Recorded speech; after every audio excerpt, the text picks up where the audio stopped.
Radio.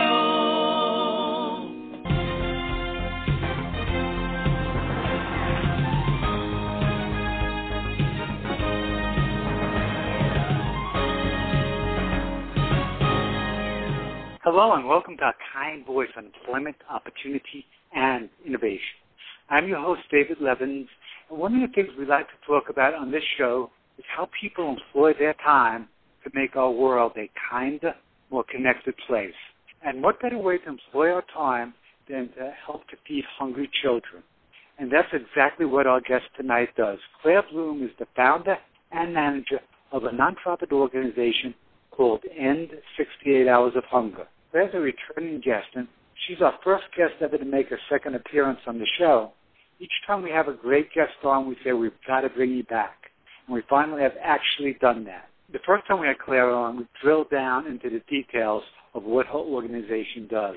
And there's a link to that show right on the show description for this show. But today we're going to work outward to see things from a little bit of a bigger perspective. So, Claire, welcome back to the show. Thank you. I'm honored to be your first guest to make a second appearance. That's awesome. Good deal, and you're very brave to do this. I definitely appreciate that. My pleasure. So in the last show, we talked about the great things your organization does, and we talked about a lot of the details of it. And I just would like to start this show off by summarizing what your organization does for the listeners. Can you do that for us? Okay, sure. Happy to. Do you want a historical perspective as well as the overall what we do perspective? Okay, sure. Well, in great. October of 2010, when I was attending a book group meeting, I heard from one of the members of the book group that there were children in my local town who were hungry between the time they had free lunch in school on Friday and the time they had free breakfast in school on Monday. And I was stunned, horrified, and appalled. So I immediately went down to the local school district office and I said, hey, I understand that there are hungry kids in this town. Is that true? And they said, yes, there were. Not only were there hungry kids, but there were homeless kids. And I said, well, I've got some money I can throw at it. And they said, well, we really don't have anything that we can do with your money. What we really want is for somebody to start a program that will put bags of food directly into the hands of these children on Friday so that they can take this food home, eat it over the weekend, and then come to school ready to learn on Monday. So I said, well, all right, I can do that. And we started in October of 2011, feeding our first 19 children in 3 schools in Dover, New Hampshire. And today we are up to 1,000 children in 32 towns in 4 states. So the program is growing very quickly. As a matter of fact, I started 4 new programs just this summer. Added a program in Draycott, Massachusetts, and a couple of more in New Hampshire. So the program is growing, and we're very excited about the growth. It's been real exciting, especially because we are a 100% volunteer organization. Nobody in the organization is making a penny of salary or in any other way benefiting. In fact, we're all spending our own money to do what it is that we do. And we commit 100% of the money that we buy, unless it's specifically designated for something else, we commit it to the purchase of food.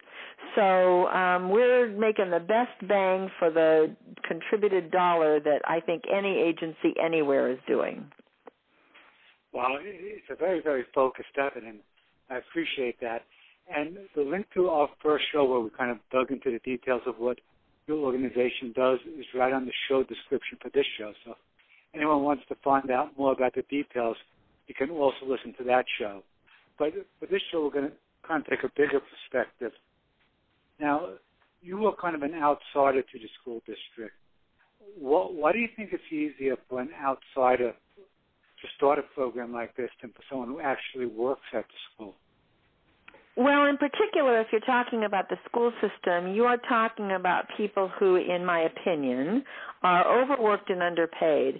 They are charged with enormous responsibility for educating the young people in our our nation.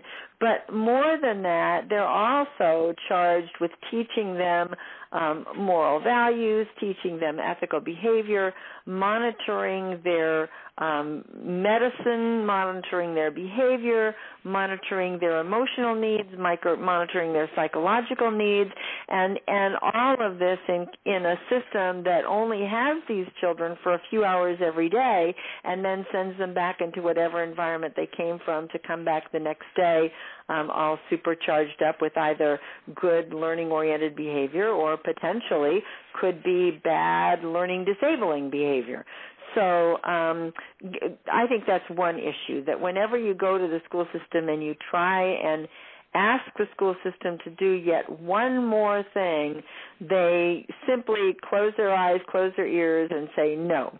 And I totally get that because they are overburdened as it is.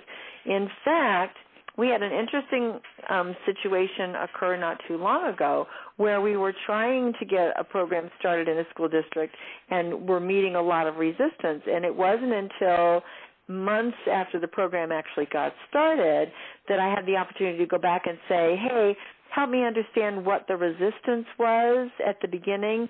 And the answer was, we have a lot of people coming into the school system trying to get things started in the school system that are really nothing more than thinly veiled disguises for trying to sell things or proselytize people to some personal point of view or in some other way make use of the school system for something that benefits someone else, not the student. And one of the things that this particular school system was so impressed with was that our objective was to help the schools get the kids in a better frame of mind for learning. And once they saw that, they welcomed us with open arms. That whole shared purpose. Pardon me, I'm sorry, I misunderstood. The whole shared purpose concept where you and the school and the children will share the purpose of trying to do something a little bit better. Exactly, and once they understood what our purpose was, it made it really easy. Now, I heard an interesting metaphor about the people in hell sitting around the banquet table with great food, great pies, great steaks, but they can't eat it because the utensils are too long. They have long spoons, and they can't use the spoons to feed themselves because the spoons are too long. But the people in heaven are sitting around that same table with the same utensils, the same spoons, but they're having a great time because they're feeding each other with those spoons. Of course, and if we don't do that, if we don't reach out and help each other, then we will all fail. We will all suffer, and that's not, I don't think, what anybody wants. So the interconnectivity of it and does the purity of purpose, is that one of the strongest straws for people wanting to help your organization, that you're not taking money? I think there are several things that really make it a sort of a no-brainer, is what we tend to refer to it as. The first is that we're talking about children. We're talking about the most vulnerable members of our society. The second thing is every one of our programs is feeding local children right there in their own community. So it's local. It's not feeding someone across the world. It's actually doing something that's making a difference in your own community. The third thing is, of course, that we are all volunteer, so they know nobody's getting paid money for doing the work. And the fourth is because we commit 100% of the money to buy food. So that means that they know that the money that they're giving is going directly and specifically to the purpose for which they intend it. So I think that those four things really make it appealing to companies, to individuals, to civic groups to support, because it just clearly is a benefit to the community, and so many organizations are community oriented. Yeah, and it's interesting stuff to compare and contrast what you guys do to what like an organization like the United Way does. A very big organization, raise a lot of money, but they don't have. There's something different about the dynamic, the relationship between them and the community. Can you speak to that a little bit? Sure. They have a different role than we do. If you can kind of look at what their role is, they are a clearinghouse in essence for getting people who have resources connected with people who need resources. So, for example, they have fund drives where they raise money and then they turn around and they parcel that money out to various community agencies. Or they will have, another example is, for example, our local United Way was donated by the Lindt Chocolate Company a truckload of chocolate Santa Clauses that we could turn around and all the associated agencies say, well, this is how many chocolate Santa Clauses I would like to be able to give to my clients. And they served as the go-between between Lindt and the community agencies to distribute those chocolate Santa Clauses. They do the same thing with money and with other resources. So they're a very good group to be engaged with and involved with. A side impact of that is they have a building and they have offices and they have equipment and they have staff and they have overhead expenses that somehow have to be paid. And so they do take a portion of the funds that they collect to make sure that they can offset their own administrative expenses, whereas we as a volunteer agency don't have to do that. So, I mean, that's so wonderful the way you compare the difference. So the United Way helps you in some areas where they can. And kind of a bargain for you guys? Exactly. I mean, they do, for example, several times a year, I think at least twice and potentially even more than twice a year, they have what's called a sort of a day of sharing or a day of caring. And what they do is they take volunteers and they distribute them to agencies to do specific projects that those agencies need to have done. So what we do is we as an agency, we register for how many people we would like, the kind of work we would like for those people to do, and they in turn get those volunteers assigned to us and get those volunteers to us to be able to help us out with a project where we need some labor. So that's another example of the kinds of things they do. Another example of the kinds of things they do is if a company that's a member of United Way or somebody else has something that they are done with, that they're prepared to either donate or give away, they'll let United Way know about that. United Way will in turn let all the agencies know about that. So if somebody needs a desk chair or somebody needs a file cabinet or somebody needs a computer or a monitor, that United Way makes those things available to folks who are in the nonprofit world if they need it. So they serve, so really clearinghouse is probably the best word for what it is that they do. They sort of take resources from the big community and then make them available to the nonprofit community. Interesting. Are there other organizations like the United Way who are the same kind of clearinghouse, or are they the main one? There is, I'm not sure exactly how it is organized, but for example, every year the government has a fundraising campaign similar to the one that United Way does that's called Combined Federal Campaign. They do the same kind of thing. They take all the money from all the folks on this side and they turn around and they give it to all the folks on that side. There are local agencies, particularly at the county level, sometimes at the state level, that do the same kind of thing. For example, here we have Stratford County Community Action Program, which again takes resources from all over where they can find them and turns around and allocates those resources to helping either members of the community directly or agencies in the community. An example of that is this year they had a summer feeding program for kids who were not in school. And what they did was they took resources that were given to them, food resources, money resources, and volunteer resources. They melded them all together, coordinated them all, and prepared breakfast and lunch for all of the children who were interested. I mean, they didn't use any kind of qualification process in Stratford County, which is the county that I am in, that I live in, and they set up feeding stations at numerous locations around Stratford County, and the basic idea was any child between the ages of 0 and 18 can show up any day and get free breakfast and free lunch.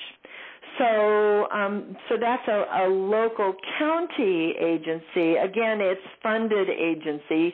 They have employed staff people working there, but they're doing a similar kind of thing. So my guess is every community, if somebody reaches in and tries to look around and figure out what's going on, every community has those kinds of coordinating organizations, those kinds of clearinghouses that take resources that are available and get them to the nonprofit world.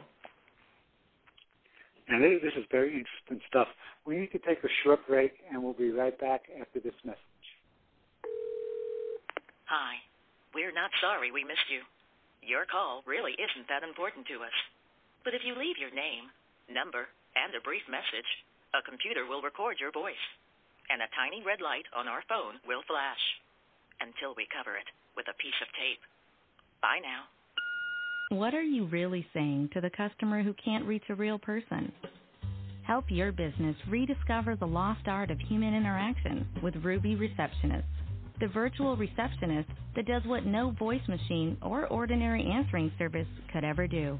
From our offices in Portland, Oregon, Ruby handles all your calls with the perfect mix of friendliness and professionalism, making your customers feel special while making you look good, just like a full-time receptionist at a fraction of the cost.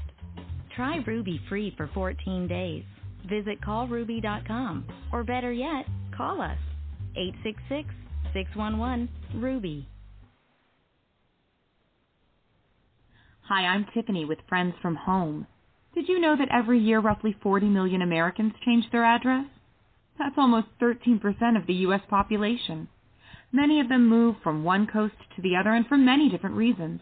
A new job, better weather, or just a much-needed change. But no matter where you move, it can be hard to meet people that you connect with.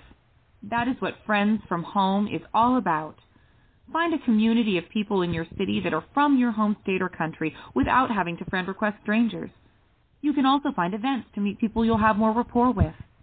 Visit friendsfromhome.com and get connected to kind voices that are from where you are from.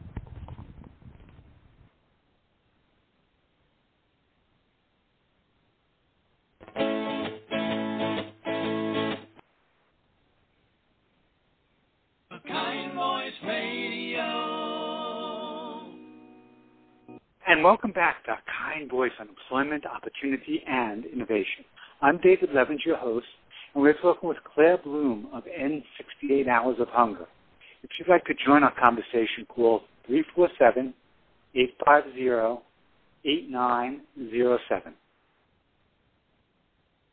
Hey, Claire, welcome back to the show. Thank you. So we're talking about the United Way. And does the United Way ever see a program like yours and say, this is a great idea, let us help you initiate it across the country? They've not done that. Yeah, they've not done that. That's not to say that they wouldn't, but they've not done that. And I know the executive director of our local United Way quite well. She and I recognize one another on site, and so that's a good thing. So it's not a question of them knowing that I'm here or supporting or not supporting what it is I'm doing. I don't think that that's necessarily their mission. I don't think that their goal or their mission is to spread programs. I think that it is to help programs that are already in existence. And that makes sense. Now, I know your goal is for you could probably state this better than me, for no child to be hungry. Can you Right. Our vision is ending childhood hunger in America, one school at a time. And it's certainly a journey. Do you envision signing on after school, kind of working with national partners to kind of get lots of schools signed on at once?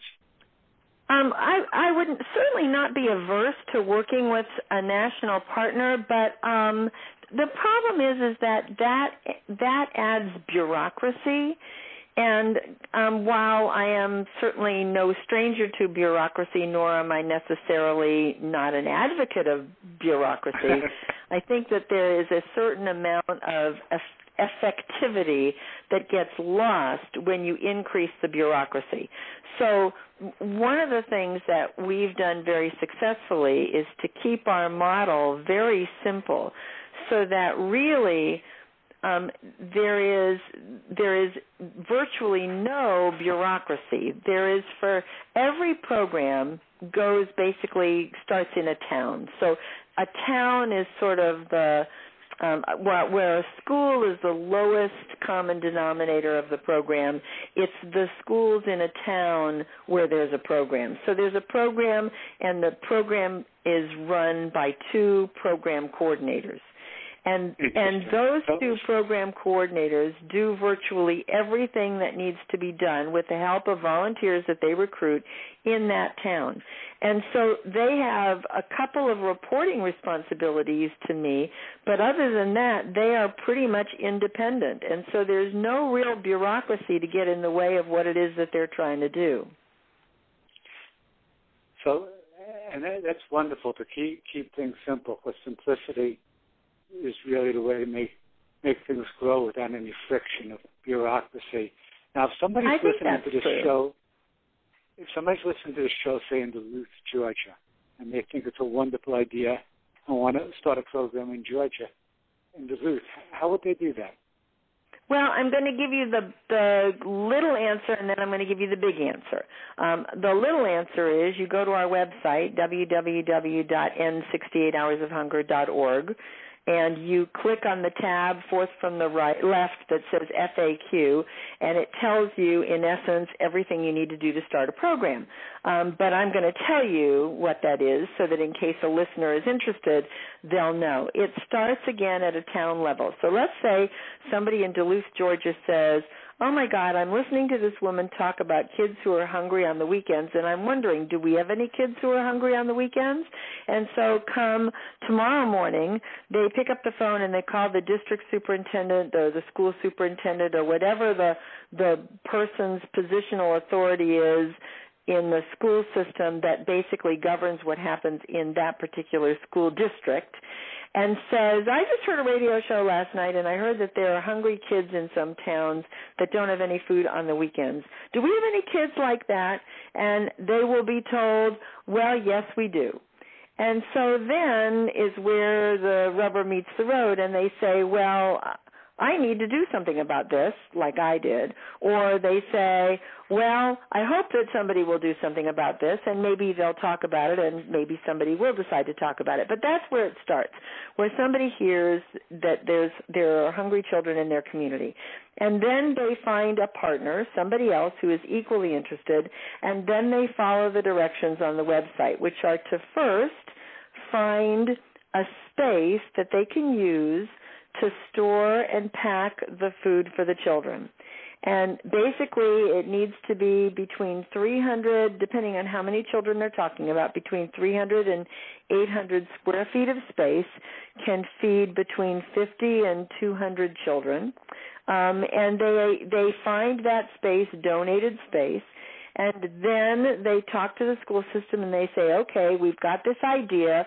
What we want to do is we want to pack bags of food, bring them to the school, and let you get them to the kids who are the most in need. And that when the school system says, yes, we're ready to do that, we're happy to do that, then they come to me. And when you say go to the school system, who in the school system would be the best contact point, the principal or superintendent? Well, we start at the elementary school level because the younger the children are when we start feeding them, the more successful they're going to be.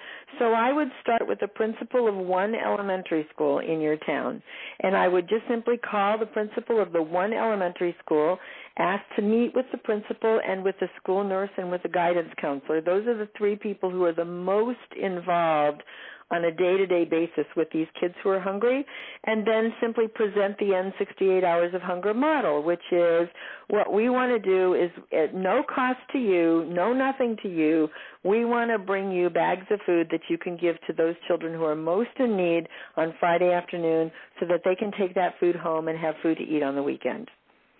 And you simply present that model to them, and of course they can go to our website and read more about their model. They can call me and find out more about the model, but that's the basic model. Is very simple. We will bring you the bags of food already packed that will give each child enough food to take them through the 3 dinners, 2 breakfasts, and 2 lunches that they have on the weekend, and we'll deliver it to you, and you get it to the kids. Free, no nothing. We don't need anything from you except to just tell us how many bags of food do you need each week. So, and this is wonderful. So the conversation opens up with a question: do you have any hungry children in your school? Exactly. The answer, by the way, is always yes. Okay, and then when you get a skeptical response, the what's in it for you response, why are you doing this? How do you encourage people to answer that kind of response from a principal? Well, I can tell you that my response is that until I knew that there were hungry children, I was blissfully ignorant and I had nothing on my mind. And I was retired and I was loving retired life. But once I found out that there were hungry children in my community, I couldn't not do something about it. And so for me, it's a matter of I know that the community is stronger when the children grow up to be better educated adults, and they can then be more productive and more responsible. So to me, it's a matter of strengthening the community. And you just hit on something very big about there's a real domino effect here, how you could just walk through life with blinders on and say those hungry children don't affect me, so I could keep going on with my life. But there is a connection between a hungry child and the citizens of a community. Can you kind of expand on what that connection is? Certainly. Here, let me do that at a detailed level and then go to a bigger level. So a child who is fed on the weekend will achieve much better success in school than a child who is hungry all weekend. And that has been documented many times by many folks over the years. The statistics basically show that a child who is fed on the weekends can get twice as high a reading score, get at least 30% higher math scores in school, that they are twice as likely as children who are not eating to successfully complete the 3rd grade. And interestingly enough, successful completion of the 3rd grade is one of the primary indicators of high school graduation. And so what we know from that is that if we can start feeding these children on the weekends, they're getting breakfast and lunch in school. If we can feed them on the weekends, we have a much greater likelihood of having them successfully complete high school, which then puts them in a much better position to get a job and become a productive member of society instead of a dependent member of society. So that strengthens our communities. Interesting. It's such a powerful thing how interconnected we are. I once heard a story, and I'm going to probably get the story wrong, but a principal in Mexico went above and beyond to help a child. And then that child grew up to be a doctor, and he saved the principal's life. So, I think I had heard that, or saved the principal's son's life or something, some similar kind of thing. But yes, absolutely, we are interconnected. I personally am convinced of that. That, you can call it karma or you can just call it connection, but one way or the other, what happens to one impacts us all. It's a very beautiful thing, and your program is such a great example of leveraging this interconnectivity to do something terrific. We need to take another short break, and we will be right back. Hi, this is Corey from Runa, and at Runa we make a number of different beverages, all from one leaf called guayusa. Guayusa is a naturally caffeinated leaf from the Ecuadorian Amazon. Indigenous peoples in that area have been brewing and drinking it like tea for thousands of years. All the guayusa that we sell is certified organic, fair trade, and non-GMO. And because guayusa is naturally packed with caffeine and antioxidants, it gives you this really nice, clear-headed, clean, and focused energy. We think of ourselves as a lifestyle brand because guayusa fuels you in doing whatever it is in your life that you need or love to do. So if it's one of those days where you need to sit at your desk for 8 hours and pound out some project or report, then guayusa is perfect for fueling you and doing that work. Alternatively, it's a beautiful day out and you're going to do yoga in the park or you're going for a bike ride in the woods, then guayusa is perfect for fueling that as well. It gives you this amazing, full-body, wholesome energy and helps you feel fully alive. And that's why we call our company Runa. Runa is a Quechua word that actually means fully alive or fully living human being. Runa offers a few different lines of guayusa products. We have loose leaf, tea bags, bottled iced tea, and a more concentrated energy drink can, but it's all made from the same great Amazonian guayusa. We're sold in natural, organic food stores across the country. We're also in Whole Foods nationwide, and you can always find a store near you on our website with our store locator at runa.org. So go out to a store near you, grab a box or a bottle or a can, and crack one open and try one today. Kind Voice Radio.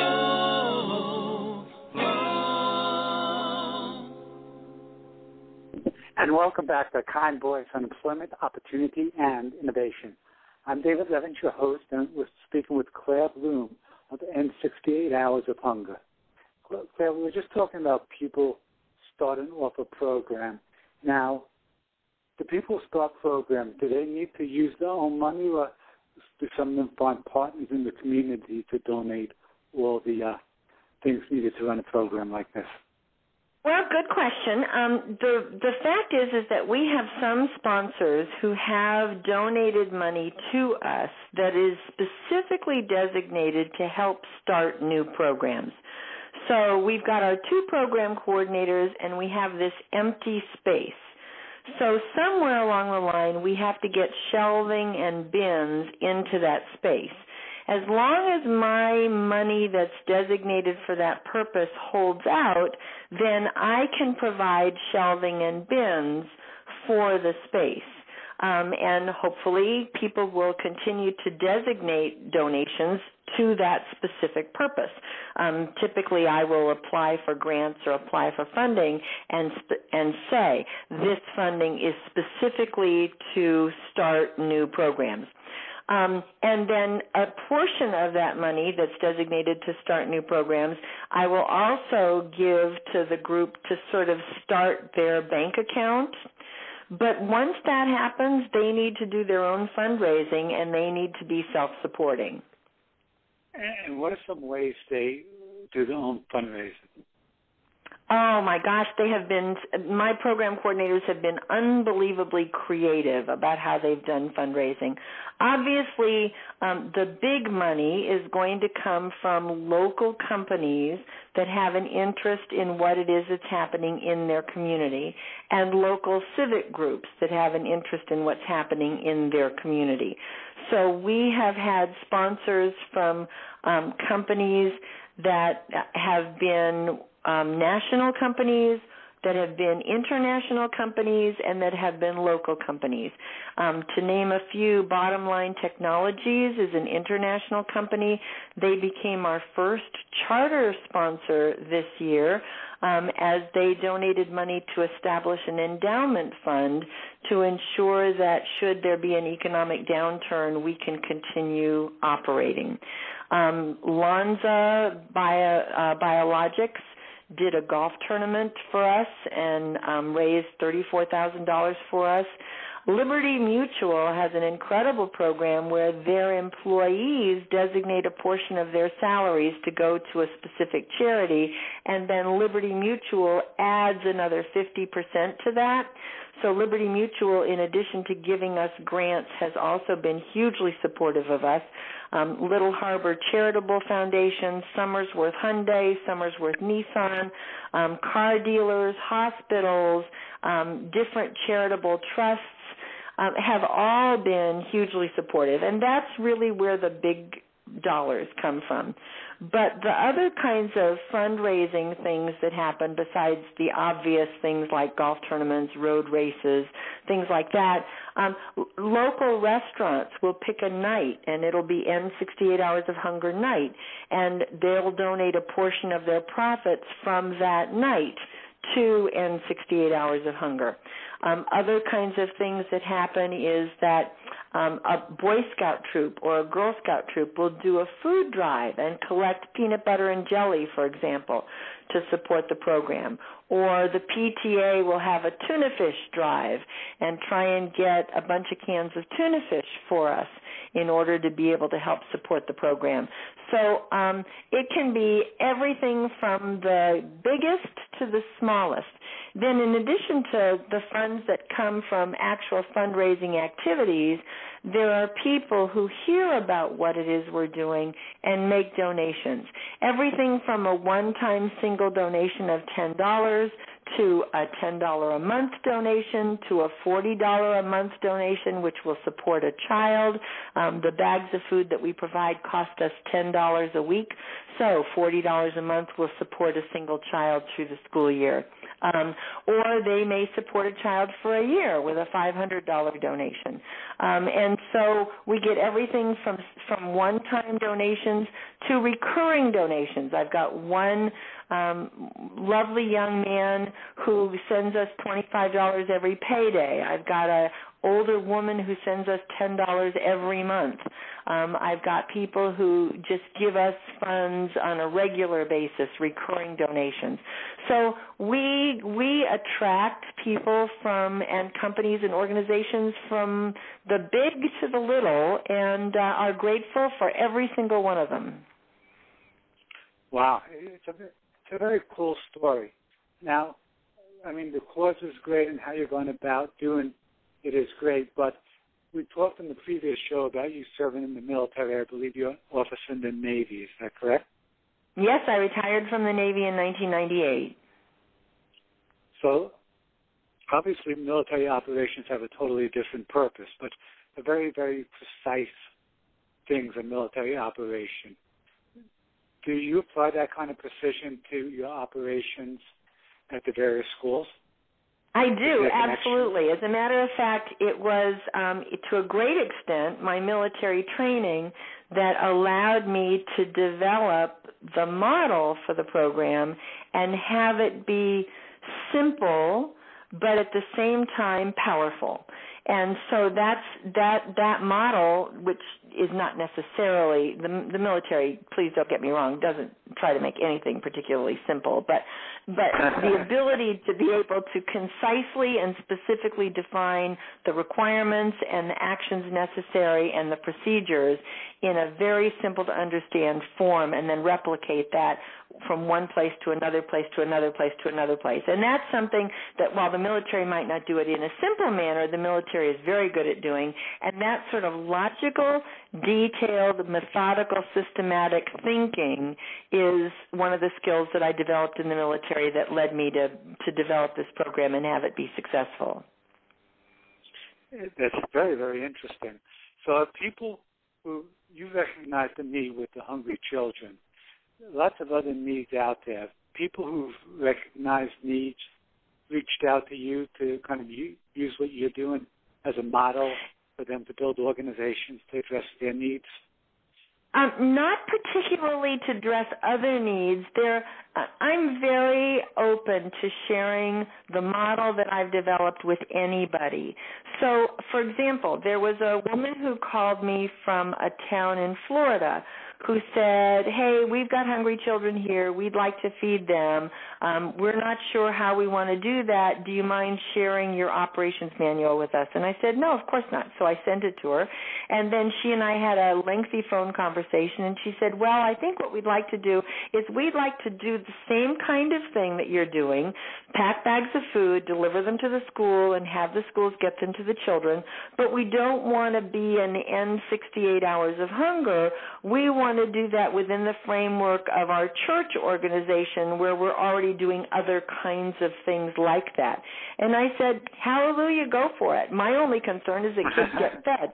I don't care whether they're getting fed because they're by a group that's calling itself End 68 Hours of Hunger, or they're getting fed by a group that's calling itself something else but is doing exactly the same thing that End 68 Hours of Hunger is doing.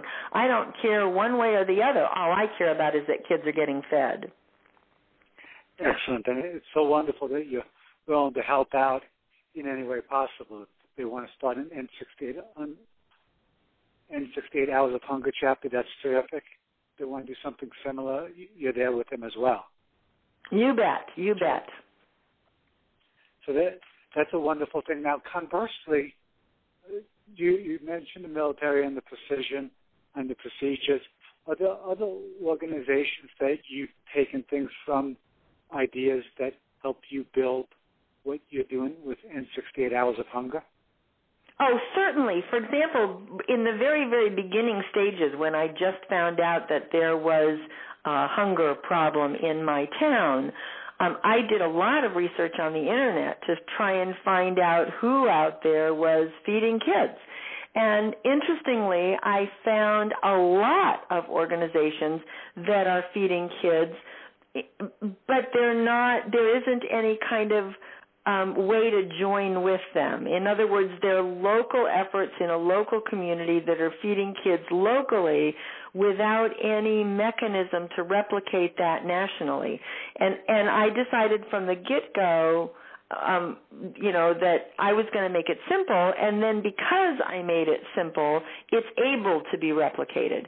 So it wasn't that I went in, please don't get me wrong, it wasn't that I went into it with the intention to replicate myself and go national. That just happened. It, just sort of happened that way. But the reason why it could happen that way was because when I applied for the 501c3 to the federal government, I just said I was feeding kids. I didn't say I was feeding kids in New Hampshire. I didn't say I was feeding kids in New England. I just said I was feeding kids. So that meant that my 501c3 designation could be used to feed children anywhere. And the second thing is that because it's a local program, it's 2 program coordinators in a community, in a school system, it's replicable in any town in America. So I have, for example, I have a town where I'm feeding 4 children. That's it. 4 children are getting fed every week. And that's all that are in that town that need to be fed. And I have another town where we are only in 2 schools in that town and already feeding 111 children, and there are 10 other elementary schools in that town. So it's the kind of program that can feed 4 and can feed, 1,004. It's interesting stuff. How flexible you are and how many it can handle. We had a guest on who it's not similar to End 68 Hours of Hunger, but the concept is called One Planet Everybody Eats, and they open up these cafes across the country. Panera's work with them, John Bon Jovi's work with them to open up cafes where you pay what you can. So you go into the cafe and you pay whatever you can afford to pay. And with their model, they just serve vegetarian food. And maybe there's a connection that vegetarians are a little more likely to pay their fair share. Is there any connection between what your organization does and what One Planet Everybody Eats does? Well, there certainly could be, but here's a major difference. The major difference is that children can't get to those cafes on their own. so what we do is we deliver the food to the children. We use the school as the vehicle for doing that. So that plan is excellent for feeding families with transportation, people who can get to those cafes to eat. But unfortunately, we struggle with these children not having the ability to get to the food, so the food has to come to them. And so that's a big difference between the two. Of course, another big difference is we don't ask anybody for any money. But the sponsors, you don't ask any of your customers to pay, any of your kids to pay any money. But your sponsors, absolutely not.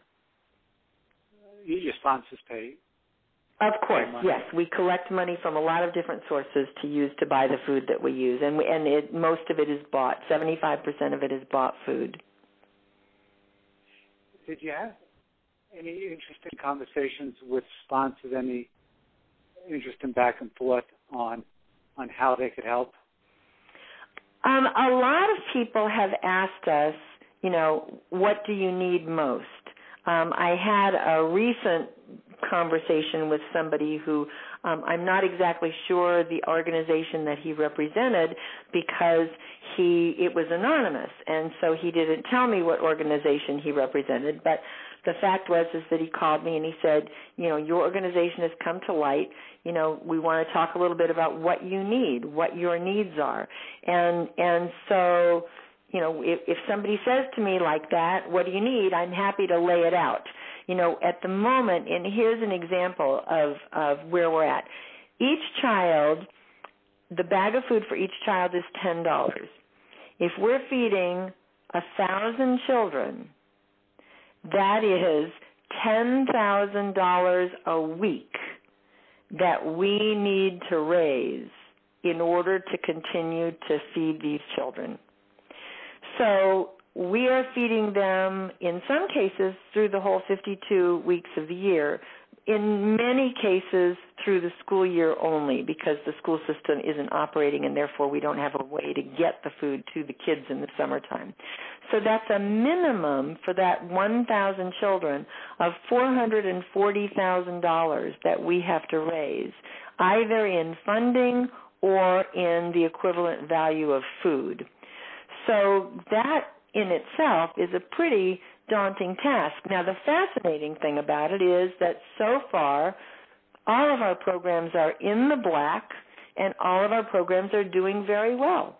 They're managing to raise enough money to meet the needs of their local community and to feed those children and still keep some money in the bank so that they have some sense of security that if donations fall off, they can keep going for a while.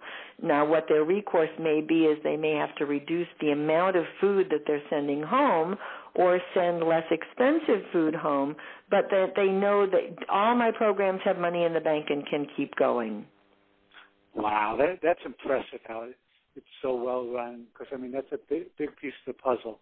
We need to take our final break, and we will be right back after this message.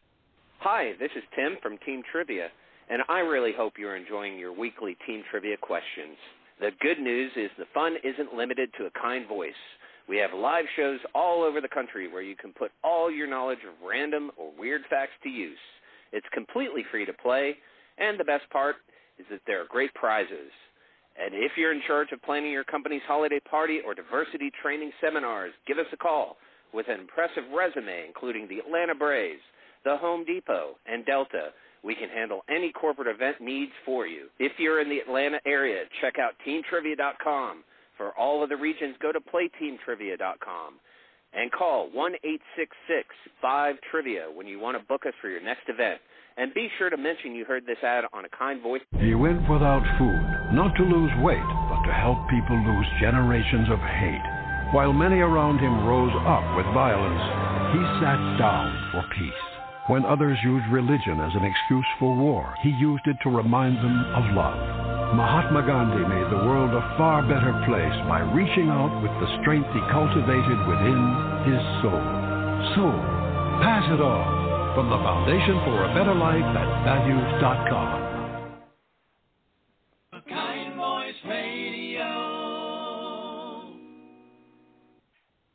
back to A Kind Voice on Employment, Opportunity, and Innovation. I'm your host, David Levins, and we're here talking with Claire Bloom of End 68 Hours of Hunger. Welcome back, Claire. Thank you. Well, I'm really enjoying this conversation. Are there any books or philosophies that have personally inspired you? Books or philosophies that have inspired me. I'm an avid reader, and I read pretty much anything. As a child, I read biographies, and I'm not sure why I got into biographies, but I did. And interestingly, my theory about biographies is that we're all born into a family that may or may not give us the tools that we need or the modeling that we need in order to be able to grow up and to be the kind of person that maybe we would like to be. But biographies can serve as adjuncts to our families. So I think that all of those biographies that I read were all examples of people who had done great things, even though they may have come from circumstances that were not necessarily great. Which is not to say that I didn't. My father and my stepmother are both in the helping profession. My father's a psychologist, my mother's a school social worker, and so I was sort of raised in a family where the prevailing ethos was we all need to help each other. So that certainly didn't steer me, wrong. So between the biographies and the family influences, I think I was sort of, and my own personality is oriented towards, solving problems and helping others. So, I think it all sort of comes together to make me into a person who made the decision, which is really what it was all about, making a single decision that I was going to do something about this and then following that up with the appropriate action. So I was lucky. I had access not only to good family but also to good books. Too bad this isn't television because I'm really smiling as you speak. It's just such a wonderful thing because there's so many biographies and so many inspirational people out there, and to kind of view them as part of your family, a part of a family you can connect with.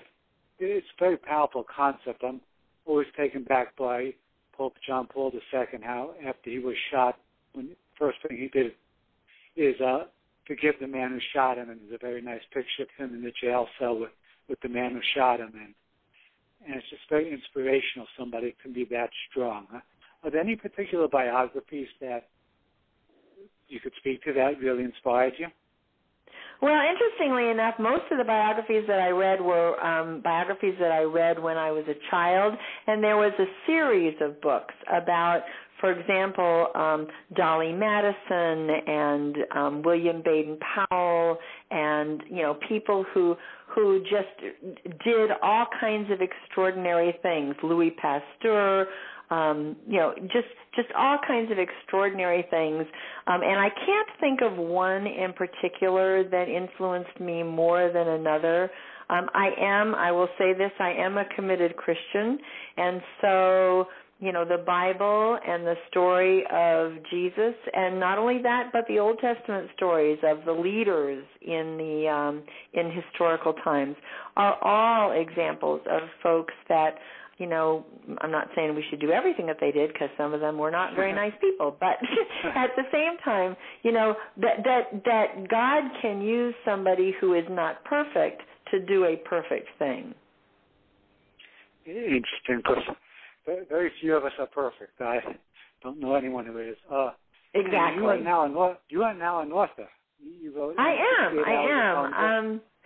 I've been an author actually for a while. My first book was written with my husband, and it chronicles our journey through his contracting and living with transverse myelitis, which is an autoimmune disorder where your body spinal cord is attacked by your own immune system. And that was our very first foray into writing. And then since that time, I've edited 2 of his books, which were business-related books, Business Intelligence Lessons I Learned from the Oxymorons at Work and Business Intelligence Lessons I Learned from the Experts at Work, each a book of 150 stories, the first which you should not do and the second which you should do. And then I thought, well, the history of End 68 Hours of Hunger and how it came about and what's wrong with what's currently happening in the country is worth telling.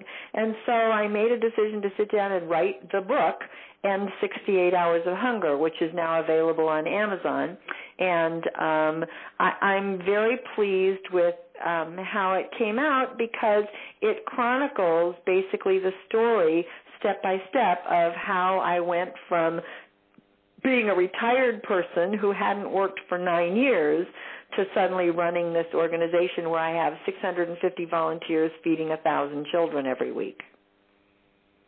Well, it's a very good story. Now, if you could write a story for how you want it to turn out, say 10 years from now, what would that story include? How do you see it growing? If you could write your own script for how it would happen, what script would you write? Well, I'd script it so that every community in America knew that there was a way to feed children, and that every community in America got volunteers mobilized to feed children so that every single community in America had every single child in America being fed. David, we have 16 million food insecure children in America. That is 1 in every 5 children in America does not know where their next safe meal is coming from. That is a tragedy. We are the richest nation on earth. That is a tragedy. It is, and it's just staggering that number's so high. But it's wonderful that you're trying to address the issue, and hopefully other people will hear your voice and want to help and join this process. And if they do, how can they get in touch with you? Well, the best way to get in touch with us is through our website, www.end68hoursofhunger.org, and 68 is how we do 68, so it's END68, HOURSOFHUNGER.org. My personal email address is executivedirector@end68hoursofhunger.org. My phone number, you can give me a call, is area code 954-304-1321, and I'm happy to take calls whenever. I do turn my phone off at night, so I don't wake up in the middle of the night to calls. But other than that, I'm happy to take your calls, and I'll return any call as soon as I can. And I'd love to talk to anyone. In the meantime, anybody who's interested can just look at that FAQ tab on our website and see what needs to happen in order to start a program.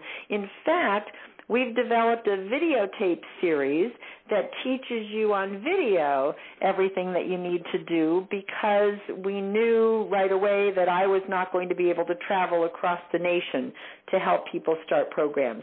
So I'm certainly there to help them, but the videotapes explain everything that needs to happen. Wow, it's so well thought out, and it's so wonderful you're willing to give out your phone number on the air. But just to be clear with people, you're in Eastern Standard Time.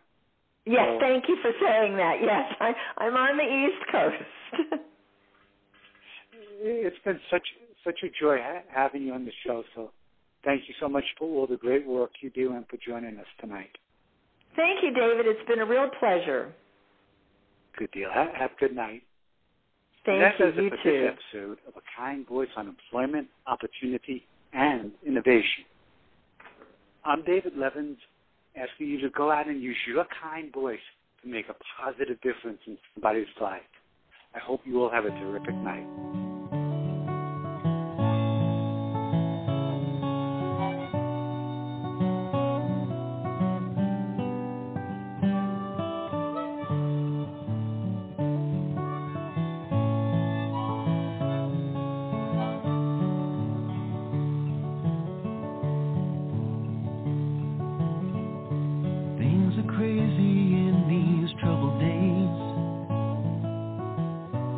Sometimes it seems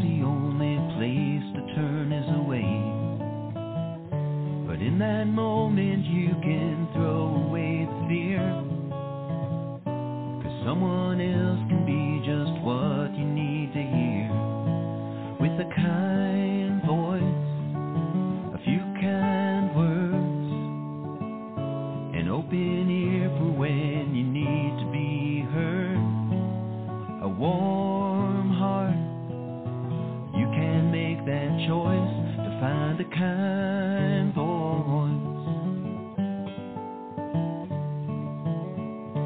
Yes, we're different, look at you and me.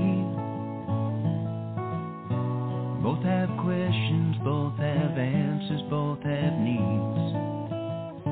And though most likely we will often disagree, we can just keep talking, maybe find that we can be a kind voice, a few kind words, an open ear for when you need to be heard, a warm heart.